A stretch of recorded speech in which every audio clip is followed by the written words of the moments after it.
was born into a Christian family. My dad, God bless his soul, did have a really strong relationship with Jesus, and it was great. I had a beautiful childhood, and Dad passed away. He was a victim of manslaughter when I was 13. Biggest loss in my life. Life was never the same. A couple of years after, I did start going down the wrong path, participating in smoking marijuana. I started drifting away from God without realizing. I didn't even know if God existed. I crashed the car. The worst part about it was I didn't feel bad. I had a girlfriend at the time. She was Muslim. She says to me, "Hey, my family's going on a trip to Egypt. I think you should really come." I went on like a week's notice. We went to some different mosques in Alexandria and Egypt. The sheikh put his hands on my shoulders and prayed for me. I had this spiritual experience where I felt like I was out of my body and everything around me was black.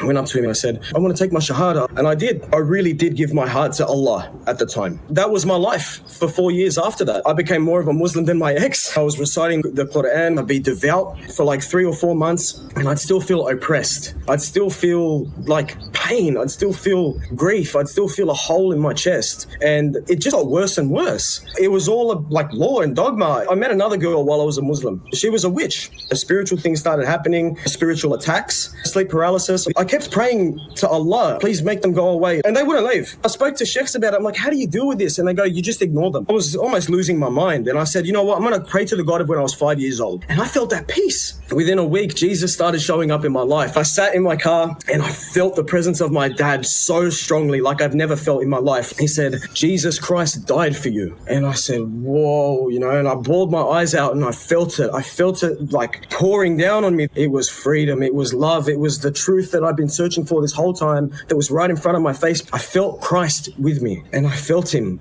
and I pictured him dying on the cross and I cried my eyes out and I said, "I'm so sorry, God." I said, "I'm so sorry, Father. I love you, Jesus. I love you. I'm so sorry." And then I'll never forget all of that pain, all of that anxiety, all of that grief. My whole life felt like a nightmare. I used to trip out when I was praying and I used to think that, you know what, man, maybe this is all just a dream. Maybe I've just been stuck in a nightmare for all of these years because this can't be reality. All of it went away just from acknowledging Jesus, just from remembering that he's God, just from remembering that he died on the cross for me, and it's true. And I was broken free from everything. I had blurred vision. And I swear, I promise to you, that night I was driving around, my vision was crystal clear. Cured for the first time in years. Since I was 16, it was cured. I didn't even ask Jesus to cure it.